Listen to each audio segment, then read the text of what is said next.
Hi, so my name is Ethan Ellis. I'm also part of the technology development group at Mount Sinai. So I'm going to be talking about some of the work that we've been doing using the SageHLS-CATCH protocol for targeted sequencing on PacBio. So to go into, I guess, the background of why we're interested in SageCatch as a protocol, as Melissa talked about for targeted sequencing, especially clinically, a lot of people are interested in a set series of genes or loci as opposed to sequencing the whole genome. So the predominant methods for that are either using PCR to amplify your target or hybridization capture, which for most regions in the genome, these work very well, and there's no reason to sort of question those results. But for a few use cases, these methods are not ideal. So you can see in the figure on the lower left, one of the issues with PCR is that DNA can form stable non-B DNA structures.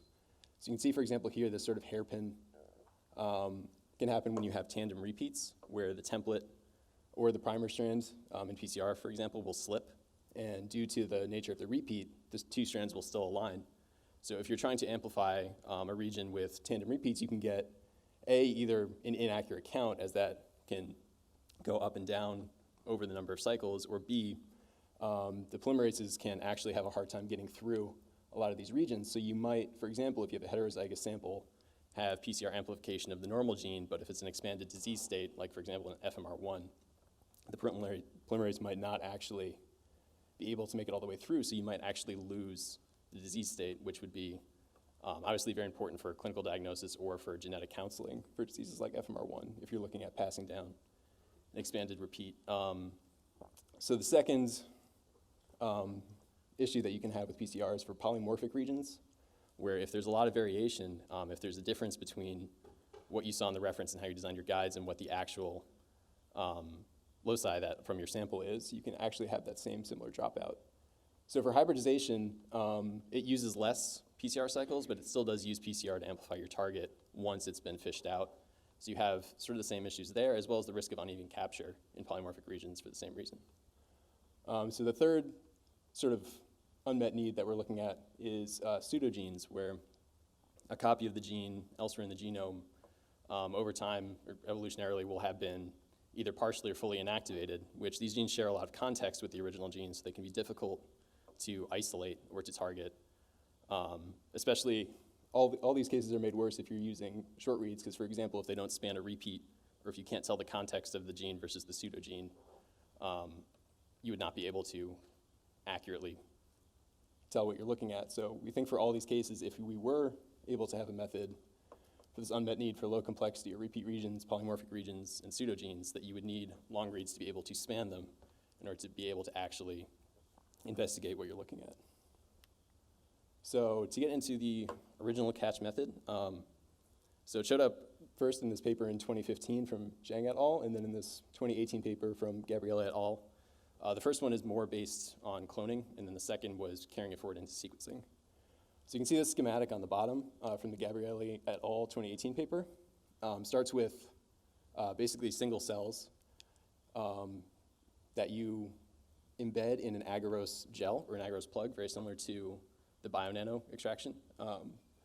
So at that point, the cells are lysed in the cell, which should preserve the DNA in a high molecular weight state, since it's not subjected to any of the shearing forces or degradation that it would be if it were in solution.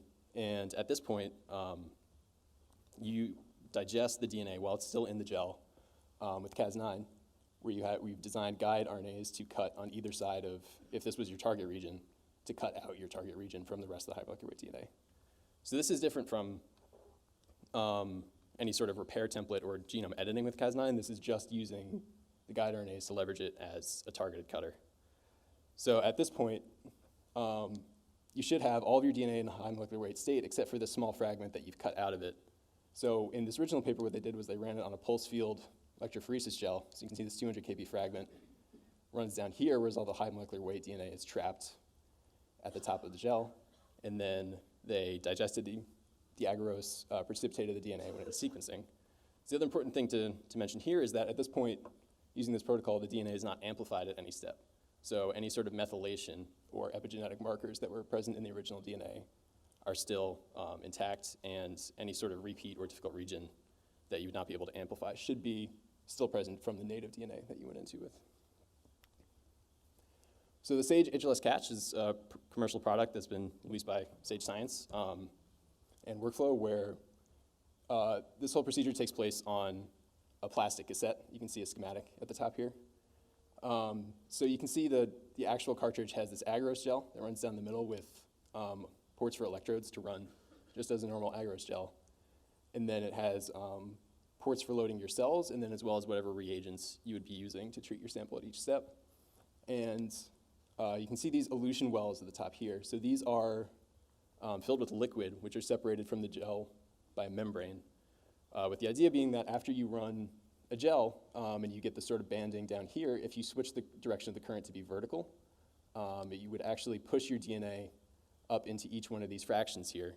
And as it went through the membrane, it would be in the liquid, so where you can just pipette it out without having to do a gel digestion. So you can see the actual catch workflow works very similar to the figure that we just looked at. Reload your cell suspension and your lysis reagent, which is an SDS-based lysis. And when you turn the current on and start the electrophoresis, this high molecular weight DNA that pops out of the lysed cells will become entangled and immobilized at the top of the gel here. So similar to how it happened in the plug in the previous schematic, the Cas9 digestion takes place in the actual agarose gel. You load in the Cas9 complex already bound to your guide RNAs that you've designed for your target, and it will cut out your target. And then when you start the electrophoresis again, it should push only your target, which has been cut out in however many copies, to a specific point, sort of like as a band on the gel, that then when you turn the current into this, in this figure, this vertical direction, it should push your DNA through that membrane into the liquid to where you can just remove it and move on to whatever further applications at that point. So for our design for this experiment, we were going to look at 10 targets, which each had at least one of these different categories that we were talking about before. Obviously, this is a very simplistic view. A lot of these targets fall into multiple of these categories. So these are not, a lot of these targets are not related to each other. Some of them are autoimmune related, some of them are cancer related. And they're very, a wide range of different sizes for the region that we're actually interested in. So you can see like CYP2D6, we're really looking at a 4 kb region, whereas for TTC34, we're looking at 112. So since we were going to multiplex these together, we designed all of our targets to be around 150 kb so that they would all run the same distance on the gel and all elute at once. So you can run them all together as 10 multiplex targets. So for our guide RNA design, we just used the benchling CRISPR guide design tool, just with standard duplex guides and wild-type Cas9. We had not experimented with using other species or single guides or any of the other Cas9 changes that you can make. And we designed actually with 2 guide RNAs on each side of each target. With the idea being, if you see the schematic down here, so you have CR1, this entire gene, as well as the region of interest that annotated on top that we're actually looking at. And you need one cut on each side to have the fragment drop out. But the idea behind including more would be that if there was a SNP or sort of unintended failure in the design or whatever reason Cas9 could fail, having those extra guides on each side gives you sort of a second shot at your target. So I guess it's at that point just a balance of the more guide RNAs you would include, the more shots you would have at pulling your target out, but then it just becomes a balance of costs for design and actually ordering and using the different guide RNAs. So for our experiment design, we pooled the guide RNAs for all 10 targets to look at them multiplexed all at once. We ran 4 lanes on the SageHLS, which is the most that you can run on one instrument at one time with the maximum amount of cells at the time listed by the protocol, which the idea being that if we're enriching for our target, even if we're loading a good amount of cells, the amount of DNA is actually going to be very small because the majority of the DNA should be left in that high molecular weight state and will not be eluted with our target. So for the cell line that we picked, we used GM12878, which as Melissa presented right before me, we have PacBio generated reference genome that we use for GM12878 so that for a lot of these difficult regions, if the reference and our sequencing data might be different, if they're not very well characterized, we would hopefully have concordance between our own PacBio sequenced reference of the same sample. So once we finish the run, we're going to elute from every one of the elution modules and check for enrichment of our target. So the way that we did that was by qPCR. We had a TACMAN copy number assay where we designed a probe for our target as well as a control gene that should not show enrichment, in this case RNase P. So we used a standard curve and then relative quantification of the two to determine the number of copies per elution module. So that would be for one lane. So the elution modules 1 through 6, 1 is the one that is at the top of the gel. That should be the largest size DNA, and 6 is at the bottom. So you can see we have a lot of enrichment in elution module 4, as well as smaller amounts in 3 and 5, which would probably be if the DNA ran as opposed to a tight band, as more of a smear, which can happen if the Cas9 is still bound to the DNA. So you can see it's enriched in 4, but there is some enrichment in 3. So you layer that together for all 10 targets. This figure is a little bit chaotic, but you can see, hopefully, that most of them are enriched in 4, and that there's a couple, notably, I guess you can see TTC34 in red is enriched in 3. So for this sequencing, for the rest of this presentation, we're just going to talk about what we took out of elution module 4. We have used 3 to look at TTC34, but for this sequencing strategy that we're going to talk about, we used only elution module 4. So once we validated that all 4 lanes had run correctly, we pooled all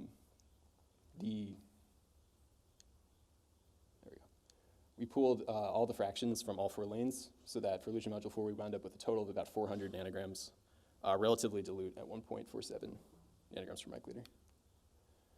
So at this point, to leverage the long reads that we think we need to get through these regions, as well as being able to look at it in single nucleotide resolution, we wanted to use PacBio sequencing.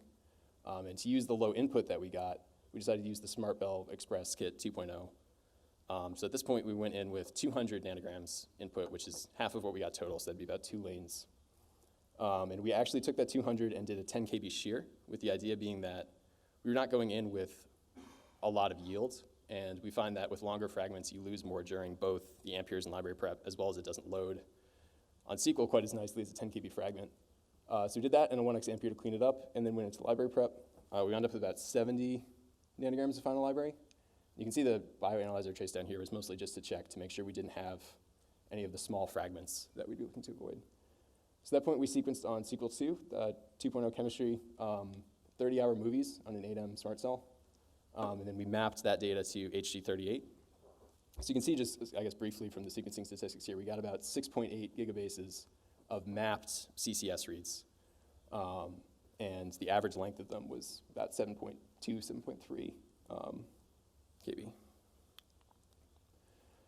So this is what it looks like when you throw this data into IGV. So this is very zoomed out. The full, I guess, picture you're looking at here is about 2 megabases. And on the top, you can see the chromosome location, and then a coverage histogram. And then below that in gray are the actual CCS reads that stack as they're over, as their coverage over the same area. And so this is sort of a simplified view. Since we're so zoomed out, we're only looking at indels that are greater than 10 base pairs.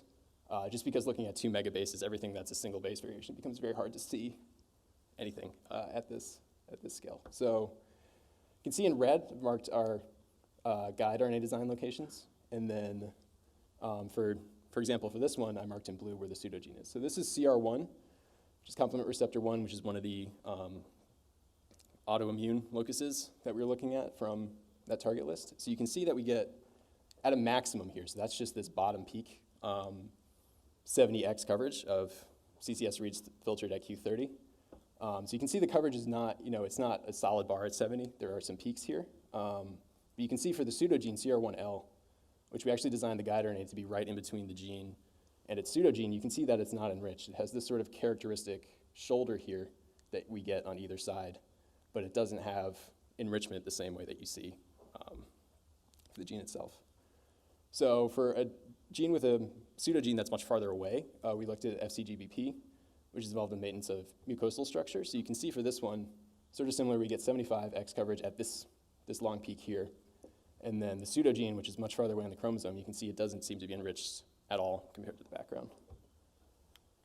So just to go through, I guess, the other types of difficult regions, we're looking at FLT3, which can have internal tandem duplications, and fusions, which are both relevant for acute myeloid leukemia.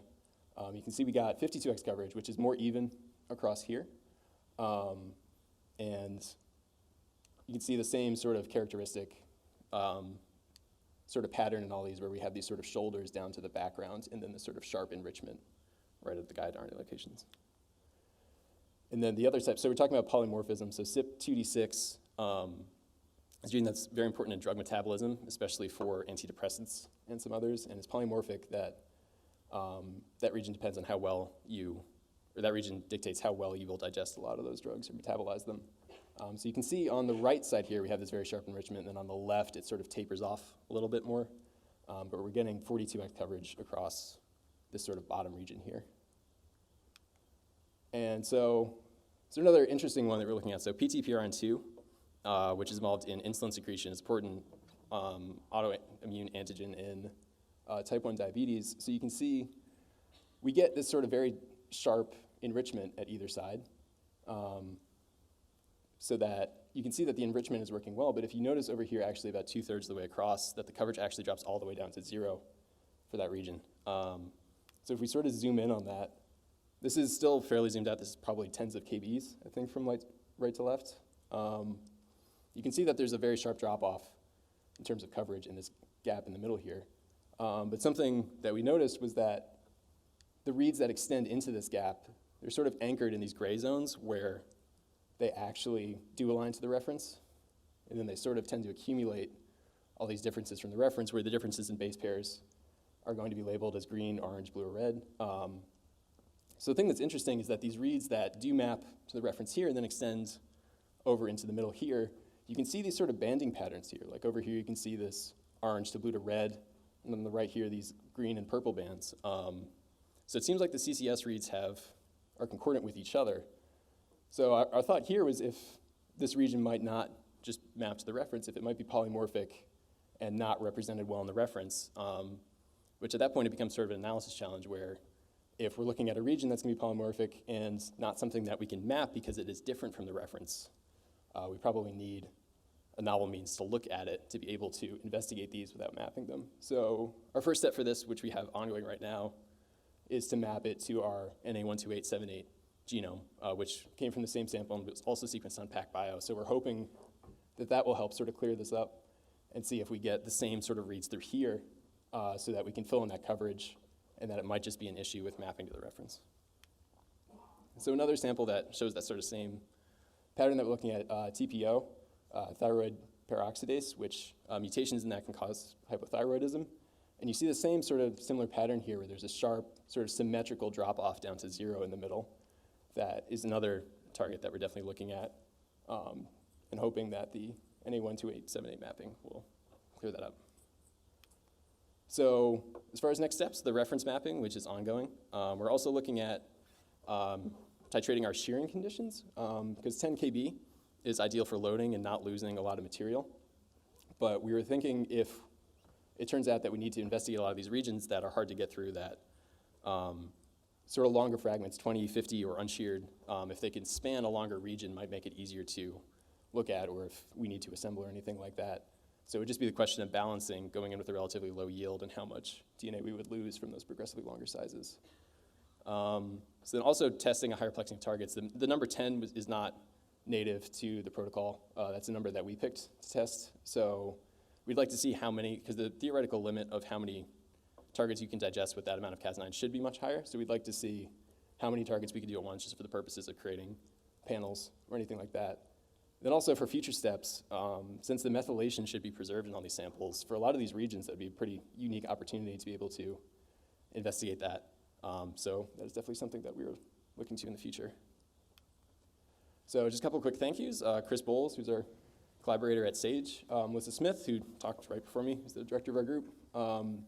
Gintris, who did all the PacBio SQL loading and sequencing for this. Hardik, and actually Mondel, who had turned these slides in before Mondel had started on the project. Sorry, Mondel.